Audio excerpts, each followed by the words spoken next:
right. Let me start at the podium. Thank you for joining us again in the ballroom. This panel is What Makes a Great Book, and the panel is sponsored by the School of Civic and Economic Thought and Leadership.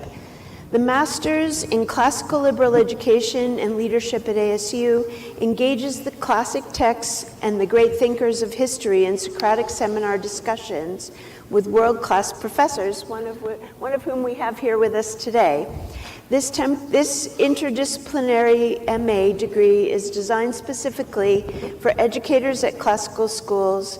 Evening classes, a hybrid of in-person and synchronous online courses, and generous scholarship packages make it ideal for busy K-12 teachers. By enrolling in this program, you will join a community of students and faculty oriented to the holistic pursuit of knowledge. And the School of Civic and Economic Thought and Leadership has tables upstairs and also downstairs for you to go and discuss with them pursuing a master's degree in their program. The panel description, let me do a short introduction of the panel and the speakers, and then we'll proceed with our discussion. The reading and studying of great books are at the heart of a strong classical education curriculum. But what qualifies a book as a great book?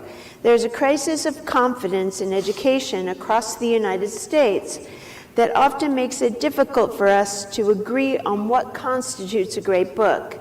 So what are the characteristics of a great book? To earn the status of a great book, what must a text teach us about the human condition, its virtues, vices, beauty, wisdom, character? What are the great questions? What the great questions are for a human being, and the place of the human in our political communities, in the world, the universe, and around the world. Our speakers today are Sir Jonathan Bate of Arizona State University. He was also a Regents Professor of Literature. Roosevelt Montas from Columbia University, Senior Lecturer in American Studies and English. Catherine Zuckert from the School of Civic and Economic Thought and Leadership at ASU, and also Michael Fink, who is a Great Hearts teacher. I'm not going to spend a lot of time on their long and impressive resumes, but those are online on the app if you'd like to learn more about them.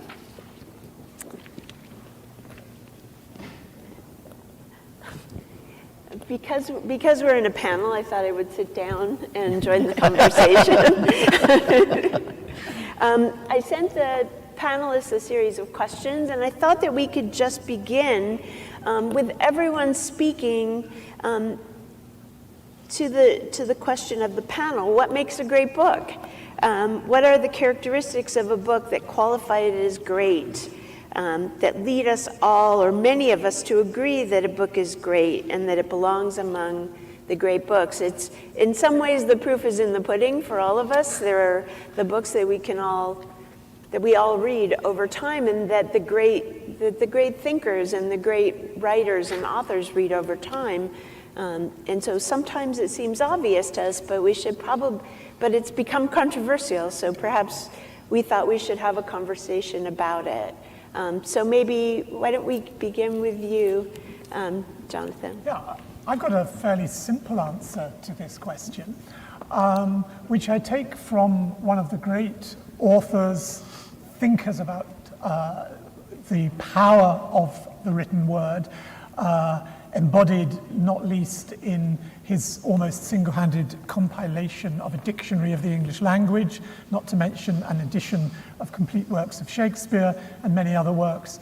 Dr. Samuel Johnson, the greatest man of letters of the 18th century in England. And in his preface to Shakespeare, in making the case for Shakespeare as an exemplar of a great writer, he says very simply two things. One, that the great books hold up a mirror to nature. They show us how things are in the world. And then secondly, a great book is a book that endures and remains alive for at least 100 years. There are many popular books of past times that have been immensely popular, influential in their own time, but they've fallen away because what they speak to has been of its time, not for all time. And it was another man called Johnson, although Johnson without an H, Shakespeare's friend, contemporary rival, Ben Jonson, when writing a prefatory poem to Shakespeare's collected plays, he says two things about Shakespeare's greatness. He describes Shakespeare as the soul of the age, the embodiment into words of all the best and most characteristic thoughts of his age. But then later in the same poem, he says that Shakespeare is not of an age, but for all time. And I think that is the key to a great book. It crystallizes the best thoughts of its own time, but in a way that speaks to all time and can take on new life in the light of later ages. Roosevelt? Thank you. I don't trust my skill as an extempore speaker, so I'm going to read some thoughts I put down. I find myself already resonating very much with this presentation of what a great book is. When I wrote my book, about which I spoke some this morning, it's a book fundamentally about liberal education, but I couldn't come up with a title. So I told my editors, you come up with a title, you make a living selling books, you know more about that than I do. It's dangerous. Yeah. But I say, I just hope that liberal education is somewhere in the title. My hopes were not fulfilled. The subtitle of the book is How the Great Books Changed My Life. So the great books is there. So what makes a great book?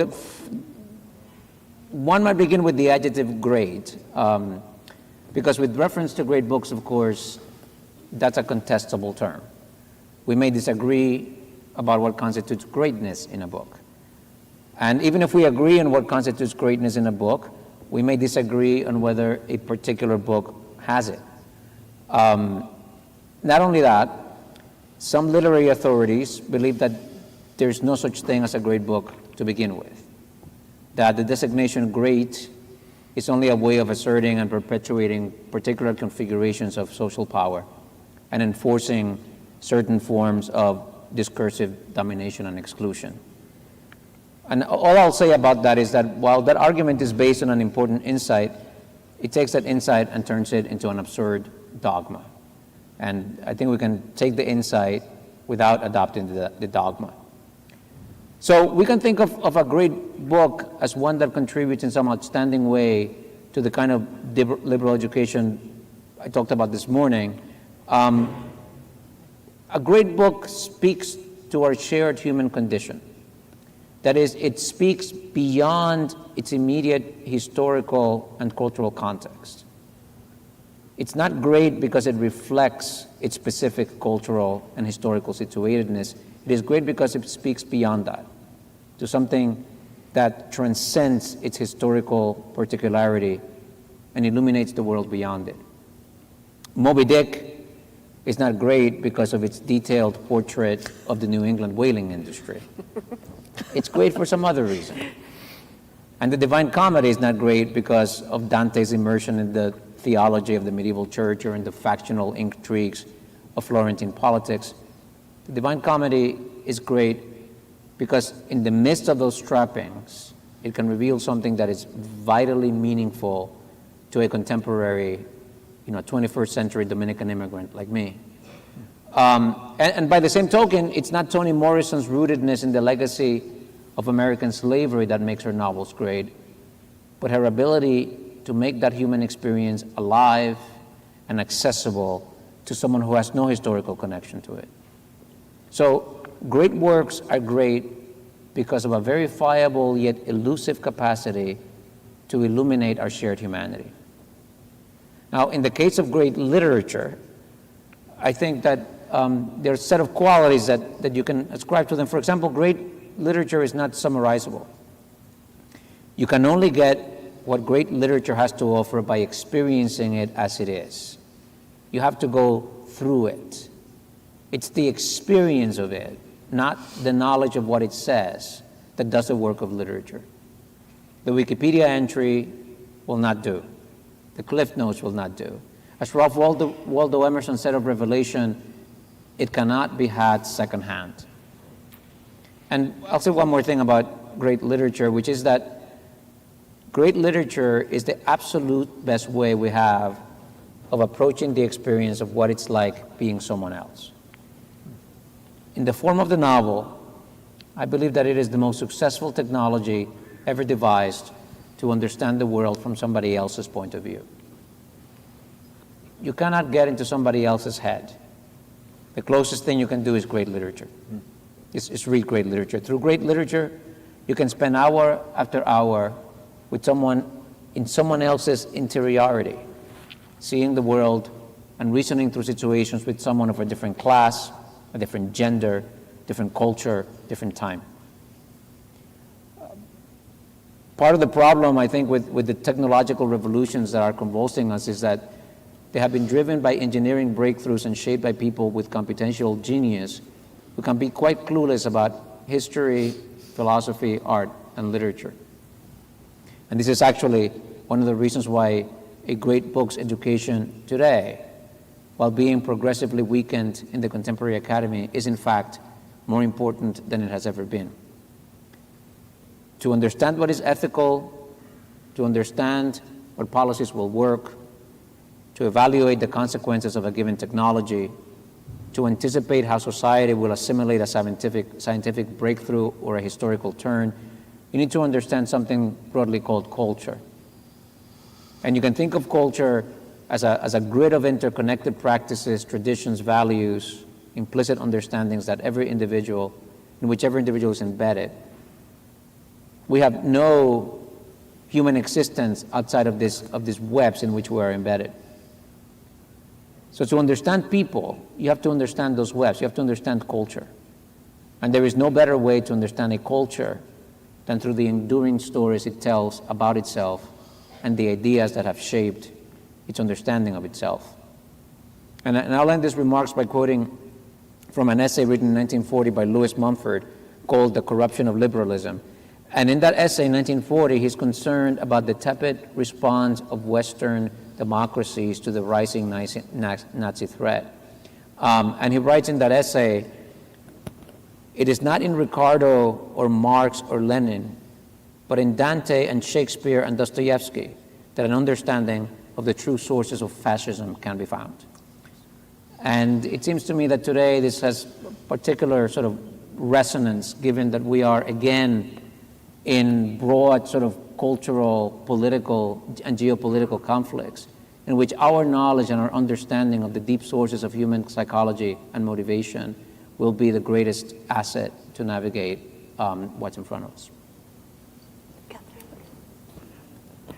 I hope you'll pardon me also for reading. It's the only way I can make sure that I keep within the 10 minutes. What makes a great book great? The first quality of such, I think, is that it has stood the test of time, and I take it there's agreement on that.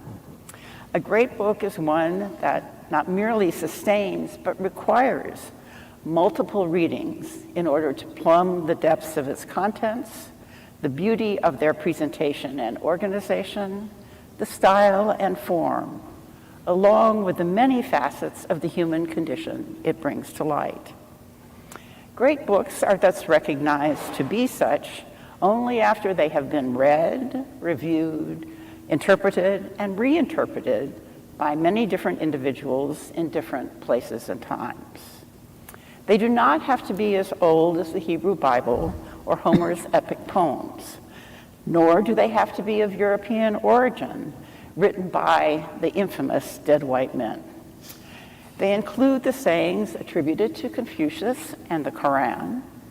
They also include works written in many different genres and languages, the tragedies of Sophocles and Shakespeare, as well as the comedies of Aristophanes and Molière. the poems of John Milton and Emily Dickinson, modern novels by authors as different as Jane Austen, Fyodor Dostoevsky, Ralph Ellison, and Gabriel Garcia Marquez. I would include scientific and mathematical works such as Euclid's Elements and Sir Isaac Newton's Principia, although I have to admit that I haven't read them myself, as well as philosophic masterpieces by Plato, Aristotle, Descartes, Kant, Wittgenstein, and John Rawls. The histories of Herodotus and Thucydides, Tacitus and Hume would certainly qualify, as would Machiavelli's Prince and the Federalists, Adam Smith's Wealth of Nations, and Emile Durkheim's Division of Labor in Society. The point of this list is not to be exhaustive. It is to indicate that from the point of view of most of the students we teach, these great works are all old and hard. As such, comprehending their content and appreciating the intricacy of their composition requires training and knowledge that is not to be found in the great books per se. For example, instruction in foreign languages and knowledge of the relevant historical contexts. Even more important, I want to emphasize the fact that there are a great many great books worthy of study, and that no individual human being can study them as they deserve, all of them. We have to be selective for ourselves, for our students, and for our polity more generally. The central, most important point of a great books education, as I see it, is and ought to be to introduce, perhaps I should say to confront, readers young and old with examples of human excellence, and to ask them to examine those examples carefully and critically. In other words, the central lesson of a great books education is, or ought to be, an ongoing demonstration of the astounding achievements which some human beings have made and that represent, therefore, possible choices and goals for others. The teaching or demonstration of human excellence, or virtue as it is sometimes called, is, of course, the point at which the controversies arise. Human beings have disagreed about what constitutes the best form of human existence for as long as we can remember. And philosophers since Plato have been debating whether there is only one virtue or many. A former colleague of mine at the University of Notre Dame, Alistair MacIntyre, himself a renowned scholar of the history of ethics and one of the founders of the approach called virtue ethics, used to remind both faculty and students that no one ever became ethical merely by reading ethical treatises. I'm not sure that the first author of such a treatise, namely Aristotle, would entirely agree with MacIntyre. He maintains that human virtue consists ultimately in a kind of understanding. But Aristotle does argue that human beings become virtuous only through practice, and that the teaching of virtue in families is not sufficient. It has to be supported by laws. The catch, Aristotle reveals in his Politics, which is both an introduction and a sequel to the Ethics, is that law-abidingness is a civic virtue. But laws vary from polity to polity, and the true human excellence ought to be uniform. True virtue consists in a way of life that is chosen for its own sake, not for the sake of producing other results like safety, comfort, pleasure, freedom, or avoiding painful punishments. That is indeed where the true controversy, or the fundamental controversy about the character of human greatness and the value of an education conducted through the great thinkers begins. Are there enduring statements of truth, and thus of human excellence, that remain the same for all times and places? When Mortimer Adler began promoting the need for an education in the great books at the end of World War I, when the future of Western civilization was in doubt, he particularly urged the need to revive Aristotle. Professors of philosophy in leading universities objected and would not accept him as a colleague because they considered his approach to be very unscholarly and anachronistic. Modern philosophy begins with a critique of Aristotle, they correctly observed, and young people should not be required to learn outmoded theories, something you can hear today too. Adler was not convinced that Aristotle was simply outmoded. He thought, moreover, that philosophy as part of the study of the great books of the Western tradition more generally should not be restricted to scholars in leading universities. Ordinary people were also concerned about choosing the best way of life. Adler thus convinced the board of the Encyclopedia Britannica, of which he was a member, to publish a series of volumes entitled The Great Books, with a pedagogical preface, to be sold by subscription. He was instrumental in founding the Common Core at Columbia University, where he taught, as well as in the saving and redesign of St. John's College in Annapolis as a great books college, with the curriculum of great books. But after World War II, Robert Maynard Hutchins at the University of Chicago had to establish a special designated chair in the law school in order to hire Adler, because once again, the faculty of the philosophy department would not accept him as a colleague. And Adler continued to work outside the research university by forming his own Great Books Foundation and writing his own books. Although the Great Books movement led by Adler had an explicitly small d democratic, anti-specialist, if not anti-academic thrust, with its emphasis on reading original texts and in learning through discussion rather than lectures, his selection of the great books to be included in the encyclopedia was challenged almost immediately. And in the wake of the civil rights movement and protests against the war in Vietnam, students and faculty at university rebelled against teaching works written by dead white males in the West. Curricula and practices, hiring practices have changed, but controversies have now arisen again about the content and teaching of the curriculum in schools at all levels. I conclude with an example from my own experience in order to emphasize the need as well as the problems in making selections of what great books to teach to whom, where, at what time, that is, in what political circumstances, and at what age. Mark Twain's Adventures of Huckleberry Finn is a great book, not merely in my mind, but in the opinion of many.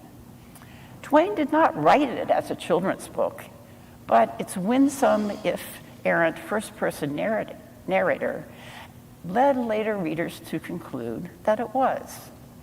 In the midst of the racial tensions that became violent in the late 1960s and continue to plague us, people who had been treated unequally because of the color of their skin objected to the assigning of this book, not merely because of the use of the N-word, but because of the acceptance of it and all it implied by the characters in the novel. I do not think Huck Finn or its companion piece, The Adventures of Tom Sawyer, should be taught now in elementary school or perhaps even secondary schools. But I do think Adventures of Huckleberry Finn should continue to be taught in colleges, especially in the multicultural, multiracial United States.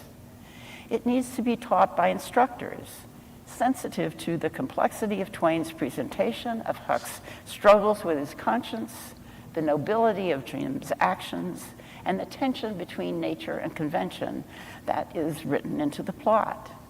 It needs to be then taught to students mature enough to understand and appreciate those complexities, as well as Twain's humor and mastery of various dialects. I myself was initially more attracted by Henry James's Portrait of a Lady, but I have learned to appreciate and admire Twain's work very much as well. Michael? Yeah. Well, it is a daunting task to follow these three distinguished speakers, so I'm going to keep my remarks a little briefer. this was a great preparation for what I was going to say, in that I asked one of my colleagues what they thought. And they said, well, it's an important element of a great book that it definitely has a share of being spicy. Like it has a certain spice level. And I said, no, I don't think it's that kind of great book. One thing that is daunting in teaching great books and considering what a great book is that there are many great books that do not teach a single truth, right? One of the things we speak of often at Great Hearts is that it's part of a great conversation. So it's sobering to realize that both Nietzsche and Marx were educated in a liberal way, exceeding most people today. I'm sure some of you are thinking, well, I don't think they got the right idea, but that would be a mistake. I mean, the fact is that their minds were open to different possibilities, and however erroneous they may be, they have something to teach all of us. When I think about a great book, in my own experience, it was books that broaden the mind, that enable us to consider permanent questions that, as you mentioned, right, we as human beings all face from time to time. How to live. What are our duties to others? What kind of regimes or societies promote that life? And thinking about them on the widest basis. Does God or nature support these choices? What must be the character of the universe that supports them? They do not indoctrinate, in other words. They are meant to free the mind to consider fundamental possibilities. They may lead us to reconsider prejudices and certitudes, and they may support us, too, in our deepest held beliefs, but not always. Another element I'd like to say is that it does sharpen the moral imagination. Now, when I was young, I remember, I'm thinking of somebody like Russell Kirk who would talk about the moral imagination, and at 18 I had no idea what he was talking about. But I've come to learn that, yeah, especially for young people, a vision of how people behave, right, kind of an opportunity to step back from your own experience and then see the experience of others. We all know what a Scrooge is, right?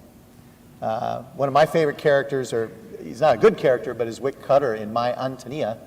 And the funny thing about him is it's really emphasized about how he appears on the surface and what a black-hearted person he really is. And I find that students really come alive to things like this, and that's where we want to start. Emulation and contempt are a part of that education, that students learn to love the right things or consider the right things and despise the ones that are not worthy. So in other words, I think that kind of concludes what I want to say, and I just think if there's one thing to take away, that these books are difficult and they require kindness and love in order to open them up to others. Thank you. Thank you. Jonathan, both Roosevelt and Catherine sort of touched on the subject of why the subject of great books has become so controversial, why it's, and I think Catherine is suggesting that it's always been controversial, and maybe that's the case, but I thought maybe I would let us come back to you and ask you to comment on that subject as well. Yeah, I do so, and perhaps do so by picking up on one thing that Roosevelt said and one thing that Michael said.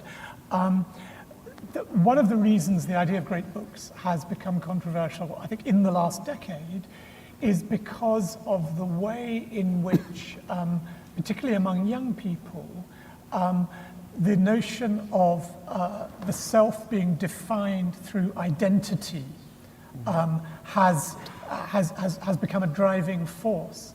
I mean, Roosevelt said, the thing about a great novel is it puts you inside someone else's head. The critique of great books often comes from people who say, well, we want our students to read books with which they can identify, in which they can find people like us, people like themselves.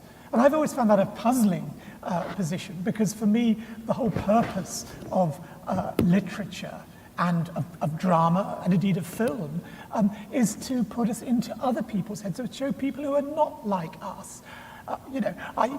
Nobody that I know is a Danish prince, an ancient Egyptian queen, or a Scottish murderer, but Hamlet, Cleopatra, and Macbeth teach us an extraordinary amount about human nature.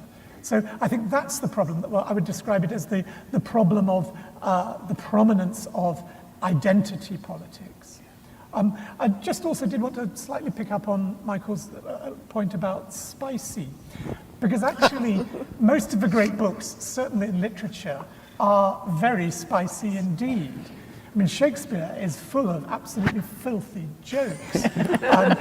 Greek tragedies are full of murder, incest, all sorts of terrible things.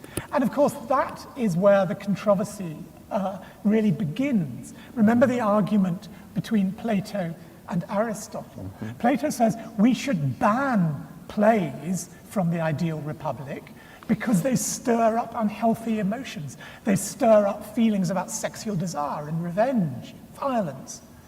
Aristotle comes back in the Poetics and says, no, no, no, Plato, you've got it completely wrong.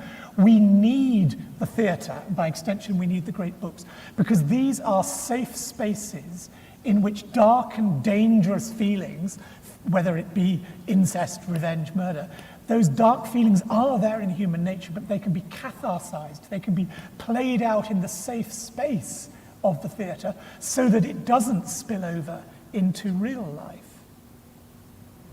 Did anybody want, Michael, did you want to comment on that as well? Well, you know, it's funny, I'm looking at what I wrote down, and that's exactly what I wrote. I think that the emphasis on identity over, say, nature, human nature, those things that are timeless really prevents people from fully engaging those works. So I would agree. Yeah, if I can add something to that, because I'm one of those people that certain pedagogues want to insist on, as when I was a student, putting before me certain kinds of works that they thought I would see myself in, they would affirm my identity. And I've always been also sort of struck by that, because to assume that a particular work is one in which a student will see themselves is to assume some particular notion, right? Some particular notion of who that student is, of what aspect of themselves it is that they will identify and be drawn to. When I was a high school sophomore, I ran into this figure, Socrates. And I found Socrates incredibly compelling. I saw myself in Socrates, or I saw some version of who I could be in Socrates, and I wanted it. It's not because I shared any sort of cultural and or ethnic or racial affinity to Socrates. And there is a kind of paternalistic condescension that goes with our saying that certain classics are for some people, but not others, right? To say that Shakespeare and Dante and Montaigne and Aristotle are good for my wife, who's a white woman from Michigan, but they're not good for me, as a Dominican immigrant to the United States, I take umbrage to that. That's just not true. And while it comes, and while that often comes from a sort of a motivation to help the student and to make them excited and to make the works accessible, it usually comes from a good place. There is a very dark side to that ends up harming and excluding the most needy students from precisely what they need to break out of the boxes in which our society has placed them. Catherine, I agree actually with all of that, but I do think that there are two other considerations that come in. So one is, it's not particularly sophisticated reading to identify with one or more characters in a work of literature, but we do it. And some of those characters, as Michael's pointed out, are really not very desirable. So I think one has to use what Aristotle calls prudence, or maybe just good sense in thinking about what you're assigning to children or young people at certain ages. As I think there is very good evidence from neurologists that the human brain only matures in the early 20s. And so the books we're talking about are very complicated. And not all people are ready to understand all of those complications all at the same time. It's one reason when you were talking about, it's important to have a choice. Because I think actually human beings don't identify themselves with any one group so narrowly. We have lots of different identities, possibly. And one of the things that it's fun and also disconcerting to do is to explore those, and reading literature is one way. But their shoals are dangerous. Can I just Yes, follow of up on course. that? Because this question about, as it were, characters who are not very nice and material that is difficult or problematic. Something that, as I'm sure you all know, has now become very common in teaching at all levels is the notion of the trigger warning or the content warning. And we see this very widely. We even now see theatre companies putting out that kind of warning. You know, Hamlet contains death, suicidal thoughts. And it's, well, in a way, it's an extended version of the kind of censorship and certification, for example, of movies. But there's really interesting recent research, very, very detailed, very good research, that has shown that putting so-called trigger warnings or content warnings, you know, this work you're about to read contains scenes of sexual violence, for example, this actually has a negative effect rather than sort of anesthetizing students against dangerous material. It actually increases the amount of stress that they feel in the face of it. The content warning, you know, you can see where it comes from, but it's actually counterproductive. Not to mention the fact that it takes all the fun out of it. I thought, Sir Bates, you were going to say that it actually draws a lot of people in, because I think that's what it would have done for me. As I say, the research, and there's been a big recent piece of research on this, really to do with, as I say, sort of measuring the degree of stress, discomfort, trauma, and essentially a trigger warning has the potential to increase trauma, which I think is a very interesting fact. There is something that you hear occasionally from a remark that you made first off, is that, well, it's fine and well and good that you feel the need to go and investigate others, right? That you feel very secure in your identity. What about, you know, someone who doesn't feel as secure in their own identity? And I always think, kind of like what you had said, you know, I don't identify with I think of all these texts and think, wait, but I don't really identify with any one of those people either. It's not like that's part of my daily experience, like you said, being a member of royalty or what have you, that the books are often, even if they're written by white authors, are often presenting context and experiences that I have nothing to do with at all. So I always found that to be kind of a false argument. And of course, but then in a way, part of education is learning that our way of looking at the world is not the only way of looking at the world, that things have been different. I mean, a good example I often teach with is the notion of a kind of extended circle of rights. I mean, you know, in Aristotle's time, it was thought completely natural that there should be slavery and that the role of women should be highly confined. What you begin to get in the late 18th century is people beginning to talk about universal rights, the rights of women, and then the movement for the abolition of slavery, the rights of women, and then the movement for the abolition of slavery. But you also begin to get at that time people talking about the rights of animals. And I sometimes, you know, when discussing this kind of thing with students, say, you know, there was a time when it was thought that enslaved people had no rights. Now we think that's absolutely shocking. Might there come a time when we might feel that orangutans, which have 99.7% the same DNA as us, that they have rights? I think it's terribly important, and a great virtue of the great book's education, that it shows us that value systems change over time, and that what we believe are correct ethical values are not necessarily ones that will last forever.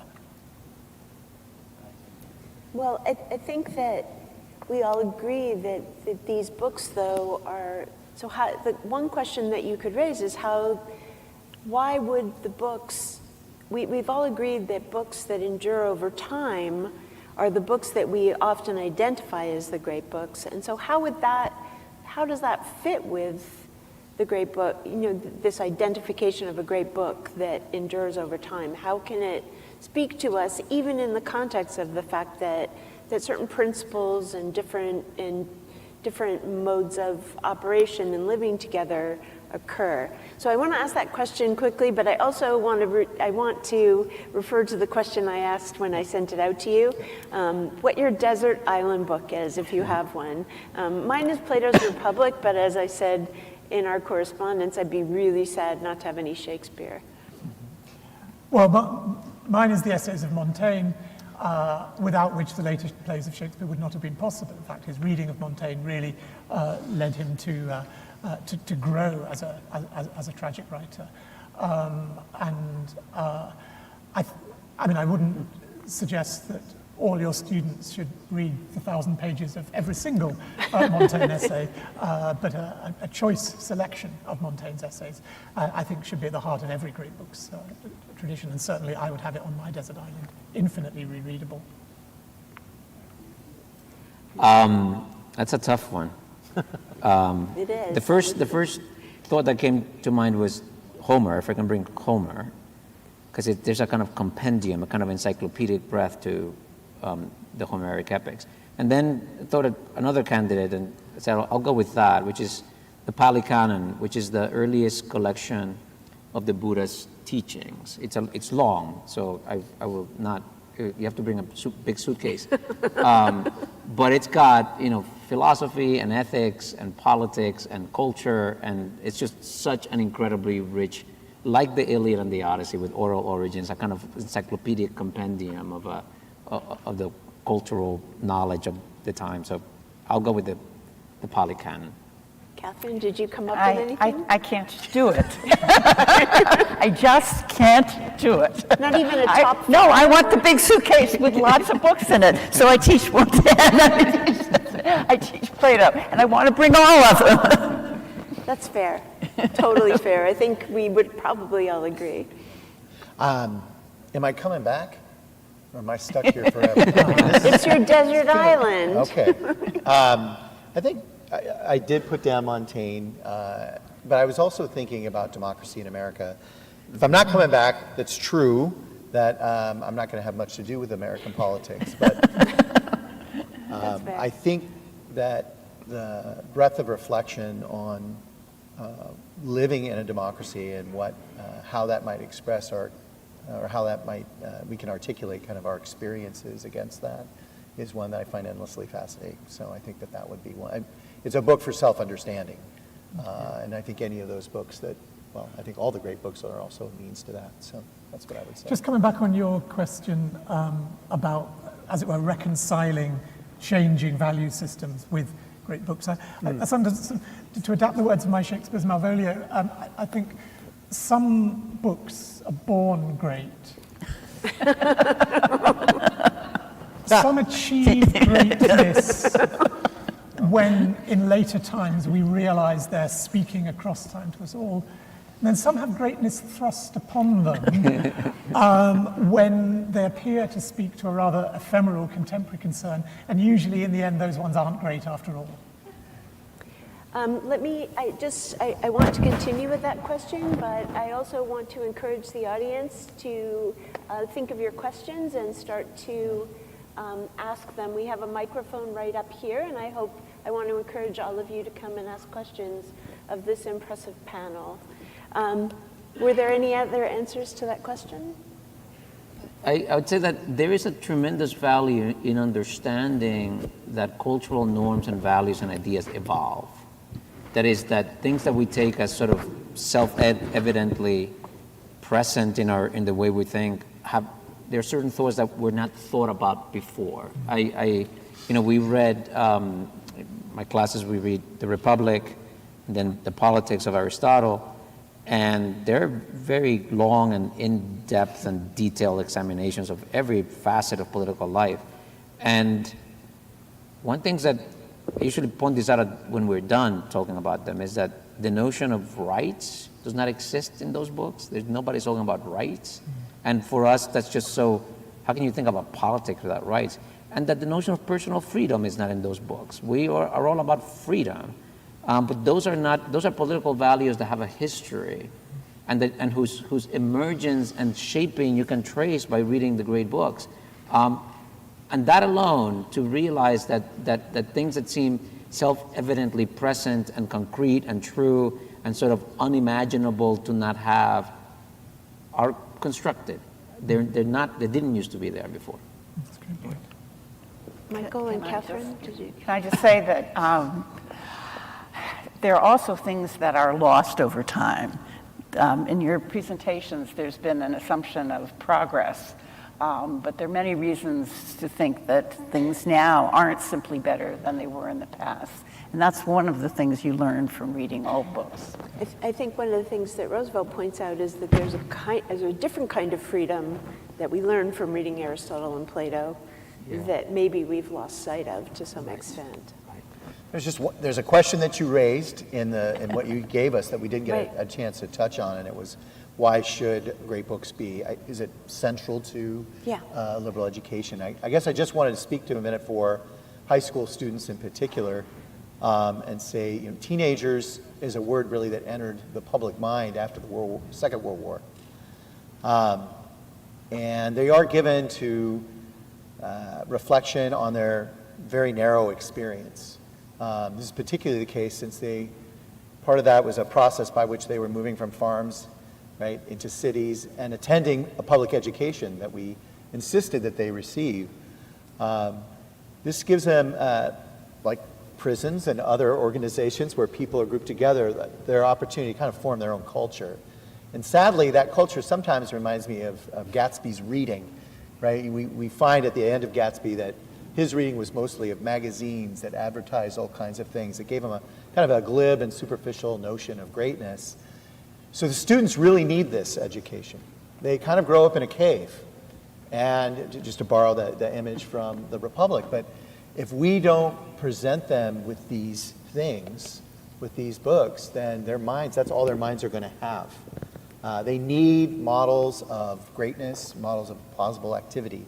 So it's really central, I think, for the education of the young that they read such books. The conversations we have over the ages with all of these books and all of these writers, and that they have among themselves as well.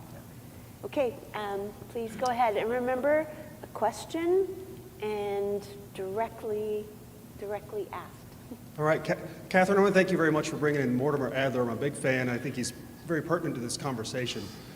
When he talks about teaching, he uses the word indoctrination, not in the pejorative sense, but when we want students to learn a specific thing, like when we enter into a book for them to learn something specific from that, that's one type of teaching. And another type of teaching is when what we're concerned about is the tools of reading and writing and speaking and listening. And so when we're thinking about the great books, I wonder, to what extent do we teach the great books with the goal of them learning something specific about the book? And when do we teach it in a way of like the Adler seminar, when it's a discussion, when the goal is the reading and the writing and the speaking and the listening? So I'm just curious on your reflection on that.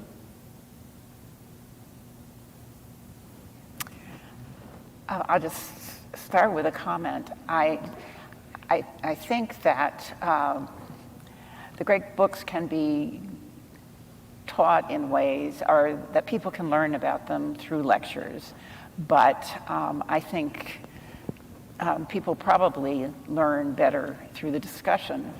But I guess I don't agree with the way you articulated the question, and that is that the purpose of a discussion is to teach skills. The purpose of a discussion is, in the first instance, to try to understand, at least as I understand it, what the author is saying. And so that's a part of stepping outside yourself and trying to take on the thoughts and feelings of another person. And then that's duplicated in the classroom. So I think it should be the expansion of the understanding. The expansion of skills is a secondary goal, but I guess as I see it, it's really secondary.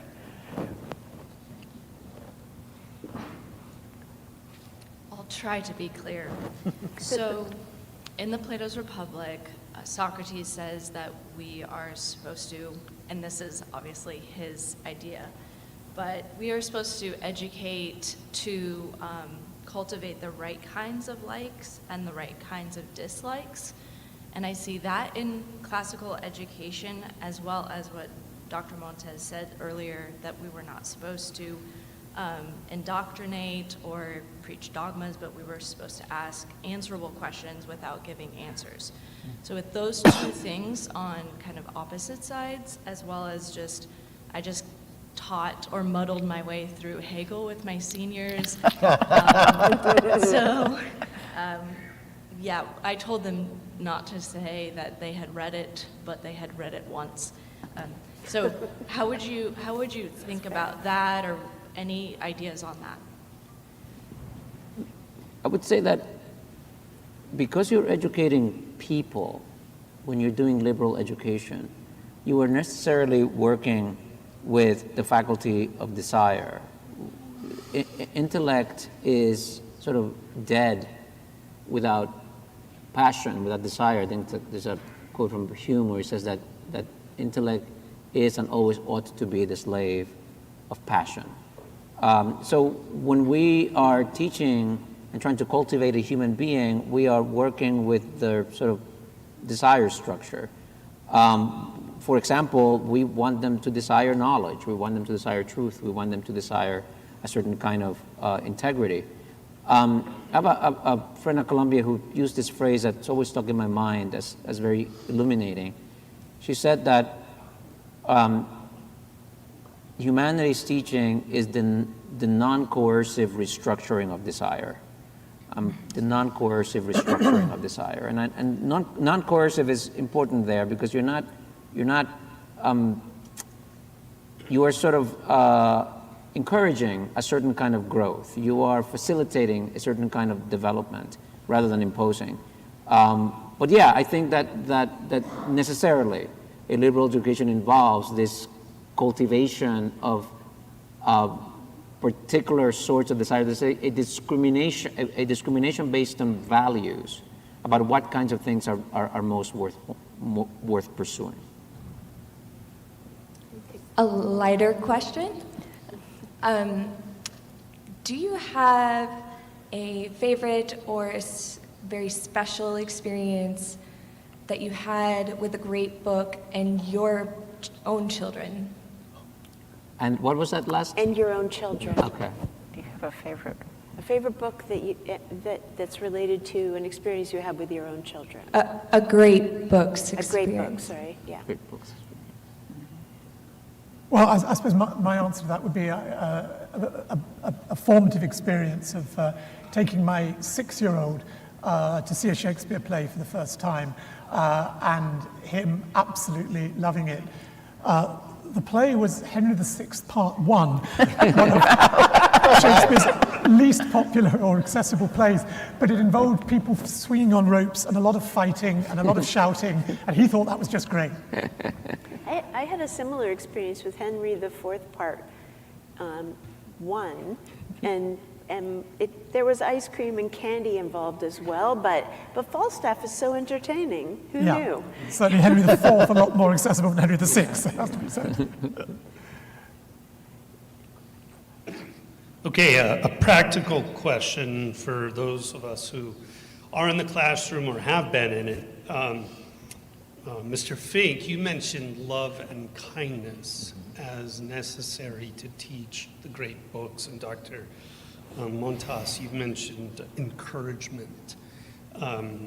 It seems that there's a necessary component of the great books that they're difficult, that they're challenging, they require some form of what I would call perspiration, but they also somehow fuel or require a bit of inspiration, right? That there's a bit of wonder that will help kind of, like the kind teacher who said she encouraged her students to say they read it once. We want them to go back and do it again, right? Which I think would be more of an inspiration to take on more perspiration.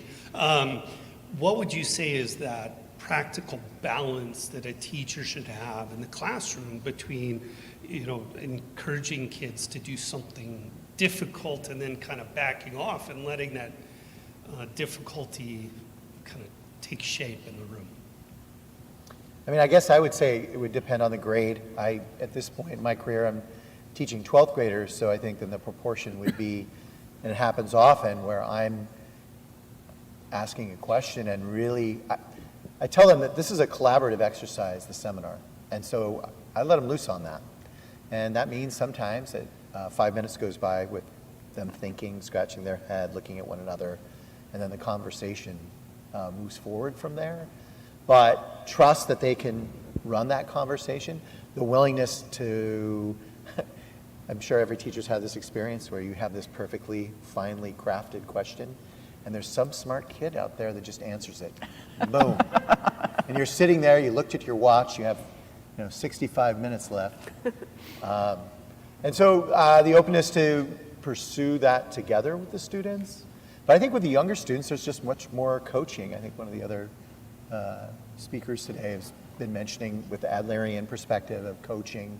And I think there you're going to definitely take more. I mean, I taught 9th grade, and there it was a lot more of that kind of coaching. But it's, to me, any age, well, I can only speak again about high school, that's my experience, but you can have some wonderful conversations.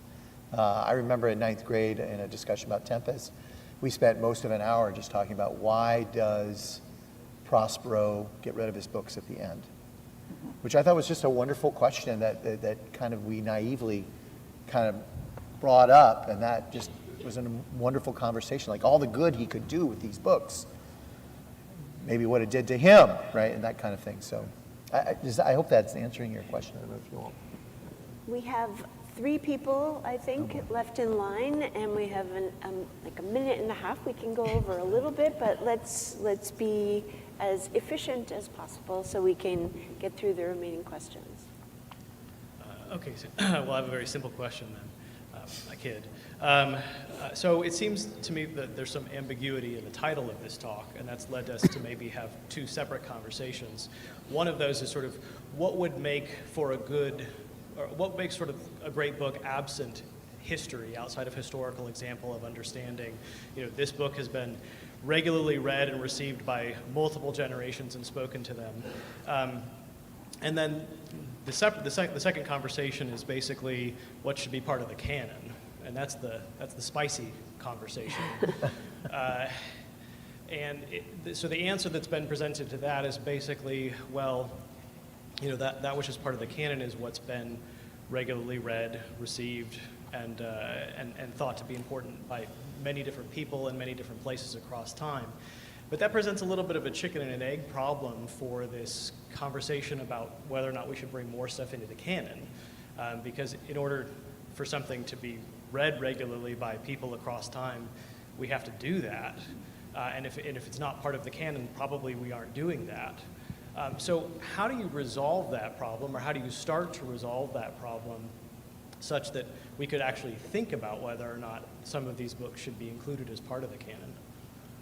Oh yeah, that's a simple I question. could do a very quick one on that. I think we should abandon the term canon, because the problem with canon is that it comes from the Bible, and the canon was fixed. It was fixed at the Council of Trent. I much prefer the term repertoire, which is what we have in the theatre. The point about the repertoire is the works of, whether it be symphonies, plays, operas, the repertoire does change over time, but certain pieces stay in the repertoire, but new ones do come in. I'll offer an alternative term to repertoire: loose cannon. Okay, so we're standing, the 2 questions remaining, which we will take, is standing between us and lunch. So just keep that in mind when you ask your questions. Yeah. Thank you. Thank you all for everything you've given us in speech today. My question is, if liberal arts and a great books program, or reading great books, helps students develop and kind of like mature with their own ideas and their own thoughts, and really gets them to think about what they really believe, then what would you say is a guide for making a curriculum for various ages? I teach 7th grade, for example, and my own students have asked, why are we reading this? Why are we reading about people murdering people? Why are we reading about self-inflicted harm or corporal punishment? And If that question makes sense, I'll leave it there. I'd say that having those conversations is important. It's good that your students are asking that. That we should always have a kind of a meta conversation about the nature and character of the curriculum going on with our students. Their opinions are not definitive. We have expertise and consensus and tradition, but it is a data point. So I think it's important to keep having those questions. The other thing is that a great resource is if you're thinking about 7th grade curriculum, other 7th grade teachers. Sort of trying to build a consensus and get as many perspectives as possible as to what works, what matters, and there's tapping into a kind of collective wisdom, I think, is really important in that kind of thinking. In all other cases, read Shane. That'll be enough. I mean, most kids in grade 7 do like things where there's a lot of killing going on, whether it's Harry Potter or fairy tales down the ages. Yeah. Absolutely. Luke, last question. I feel like I should decline now because it's, well, anyway, I'm already up here.